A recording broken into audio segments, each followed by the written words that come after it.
Muchísimas gracias, Dios te bendiga. Amén. Gracias a todos ustedes por estar siempre pendiente a este espacio, a lo que hablamos, a lo que ellos hablan todos los días, de lunes a viernes, y a las palabras que yo traigo cada jueves.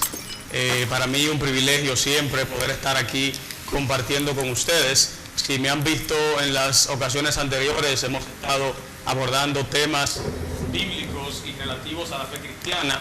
El tema que traemos la tarde de hoy no es netamente cristiano, es un poquito más de corte social, pero vamos a expresar el parecer de la mayoría de los cristianos con respecto a este tema. Hoy vamos a estar hablando del por qué los cristianos nos oponemos al aborto. Como comprenderán, el tema del aborto es uno de los temas que más controversia ha generado en la historia reciente de la humanidad. En algunos países donde sectores liberales han ganado terreno, ya se ha despenalizado el aborto, mientras que en otros, como es el caso de la República Dominicana, todavía se libra una batalla, una guerra en el Congreso Nacional entre los abortistas y entre los pro vida. Nosotros, los cristianos, históricamente nos hemos opuesto al tema del aborto, hemos mostrado nuestra repulsión a la interrupción del embarazo, pero ¿por qué lo hacemos? ¿Por qué los cristianos nos oponemos al aborto? La razón principal por la cual los cristianos, tanto católicos como protestantes, nos oponemos al tema del aborto es porque la vida humana es valiosa para Dios desde su concepción hasta su muerte. Y lo que es importante para Dios debe ser importante para nosotros. Una de las excusas más absurdas que los abortistas utilizan es que lo que crece en el vientre de una mujer no es una vida humana, no es una persona, sino hasta su nacimiento.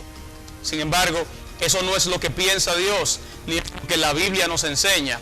La palabra del Señor registra que Dios escogía personas para trabajos específicos desde que estaban en el vientre de sus madres. Si vamos a la Biblia, a Jeremías capítulo 1, versículo 5, vamos a ver que la Biblia dice que Dios llamó a Jeremías desde que estaba en el vientre de su madre. Lo voy a leer para que puedan confirmar lo que dice las Sagradas Escrituras. Dice: antes de formarte en el vientre, ya te había elegido. Antes de que nacieras, ya te había apartado. Te había nombrado profeta para las naciones. Si usted se fija, dice que Dios vio desde que él estaba en el vientre de su madre. Ahora, si este versículo no lo convence, vamos a ver lo que dice el apóstol Pablo con relación a su llamamiento en Gálatas capítulo 1, versículo 15. Dice: sin embargo, Dios me había apartado desde el vientre de mi madre y me llamó por su gracia. Otro más que dice que Dios lo apartó desde el vientre de su madre. Entonces, si las criaturas que crecen en el vientre de las madres fueran personas hasta su nacimiento, no fueran vidas humanas, sino hasta su nacimiento, ¿qué sentido tendría que Dios escoja a esas personas desde que estaban en el vientre de su madre? ¿No hubiera sido mejor si Dios hubiera esperado a que nazcan para escogerlas? Dios no esperó, porque para Dios lo que crece en el vientre de una madre es una vida humana, es una persona, y esa vida es valiosa para Dios y por lo tanto es valiosa para nosotros. Además, Dios no es el único que piensa de esta manera. La ciencia afirma que se concibe un embarazo que crece en el vientre de esa mujer es una vida humana. Se va desarrollando desde la concepción patrones genéticos totalmente dependientes a los de la madre. Entonces, si esos factores, esos patrones genéticos distintos, independientes a los de la madre, están ahí formándose, es porque lo que está creciendo en esa matriz es una vida humana. Aún la ciencia misma lo confirma. El tema que en realidad ha estado en el tapete en las últimas semanas en este país es el tema de las causales. En algunos países donde el aborto todavía es ilegal, se ha logrado aprobar el aborto en 3 casos específicos. Cuando la vida de la madre corre peligro, cuando la criatura va a nacer con deformaciones y cuando el embarazo ha sido producto de una violación. El asunto de las tres causales suena como un tema noble. Sin embargo, si uno analiza todos los argumentos que se esconden detrás de las tres causales, nos vamos a dar cuenta que en realidad no tienen mucho peso. Observemos.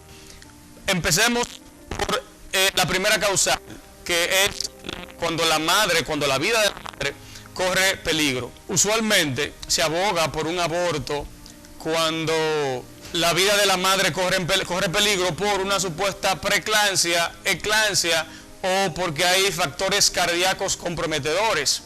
Sin embargo, estudios realizados han demostrado que la mayoría de los abortos, el 90% de los abortos, para ser específico, se realizan en los 3 primeros meses del embarazo. Y esas enfermedades o esos riesgos que yo mencioné anteriormente ocurren usualmente a final del embarazo. Entonces, ¿qué es lo que yo estoy diciendo con esto? Que se está utilizando esto como una excusa para justificar lo injustificable, para justificar el asesinato de miles y millones de seres inocentes. Además, en el hipotético caso de que se presentara una situación real en el que la vida de la madre corre peligro, la doctora Patricia Acra aclara en un artículo que escribió recientemente en el Listín Diario, muy bueno, lo recomiendo. Ella dice que en la mayoría de las ocasiones en que una madre, y estoy citando textualmente, estoy leyendo, que en la mayoría de las ocasiones que una madre corre peligro de muerte por enfermedad durante el embarazo, se puede efectivamente preparar a ese feto y a esa madre para un parto prematuro y así se salven las vidas de ambas. Escuche eso. Puede prepararse el feto y la madre para un parto prematuro y que se salven ambas vidas, pero la gente, los abortistas, la primera opción que presentan es la opción del aborto y no intentan otras opciones. Ahora, ¿qué tal si la criatura va a nacer con deformaciones? Que esa es la segunda cláusula. Si una criatura va a nacer con deformaciones, dice la doctora Acra, y me gusta mucho lo que ella dice en ese artículo del Listín Diario. Ella dice, una madre en su sano juicio no desecharía un hijo, una hija, porque tiene cáncer o porque tuvo un accidente y quedó paralítico. Entonces, si en estas circunstancias, dice ella, una madre aboga por salvar la vida de su hijo porque que tiene una condición física y no lo abandona, ¿por qué no apoyarlo en los primeros momentos de su vida? Entonces, yo creo que eso es una excusa barata para justificar lo injustificable. Yo estoy consciente que eso es una decisión difícil cuando la vida de una madre corre peligro o cuando un niño va a nacer con deformaciones, pero hay algo que también hay que entender y es que hay un Dios en el cielo que hace milagros. Yo he escuchado de testimonios de niños que los doctores decían que iban a nacer con deformaciones congénitas y con problemas de salud, y esos niños nacieron bien y viven sus vidas normales porque Dios intervino e hizo milagros. Por eso el aborto no es la primera opción. Hay que darle la oportunidad a esos niños que vivan y que ejerciten su derecho a la vida. La última causal es la que procura el aborto cuando el embarazo ha sido producto de una violación. Sin embargo, estudios realizados demuestran que solamente el 1% de los abortos realizados se producen porque han sido a causa de un embarazo por una violación. Solamente el 1% de esos embarazos. Dice la doctora Acra, que ya le he citado en 2 ocasiones, dice, solo en raras ocasiones una mujer violada queda embarazada sencillamente por la incapacidad de la víctima de lograr relajarse durante el acto. La tensión del momento crea una alteración de la mucosidad vaginal que dificulta la llegada del esperma a fecundar el óvulo, de manera que durante una violación es muy poco probable que una mujer quede embarazada. Ya para ir terminando, tengo otro dato aquí de el Journal of the American Medical Association, el diario de la Asociación Médica Norteamericana. Ellos establecen, y escuchen estos datos, que de 4.500 casos de violaciones registradas y tratadas médicamente en un lapso de 10 años, ni una sola resultó en embarazo. De manera que lo de un embarazo producto de una violación, aunque sí puede suceder, es muy poco probable. Además, cuando ocurre un embarazo por violación, hay 3 personas que participan, por así decirlo. Hay un culpable, que es el violador, hay una víctima, que es la mujer violada, y hay un inocente, que es el bebé que se ha concebido. Si matamos al bebé, no estamos castigando al inocente, cuando quien debe castigarse es la víctima. Pensémoslo, de esta forma.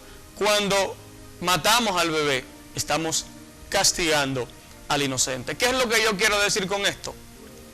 Que nosotros los cristianos tenemos que alzar nuestras voces y salir a las calles si tenemos que salir, y hacer saber que nosotros como iglesia nos oponemos a la despenalización del aborto y al tema de las 3 causales. Como dije anteriormente, yo sé que este es un tema que crea muchas controversias y que genera discusiones acaloradas, pero nosotros creemos que la vida humana es valiosa para Dios desde la concepción hasta la muerte, y por lo tanto nos oponemos tajantemente al aborto y a las 3 causales. Así que muchísimas gracias por escucharnos y Dios los bendiga.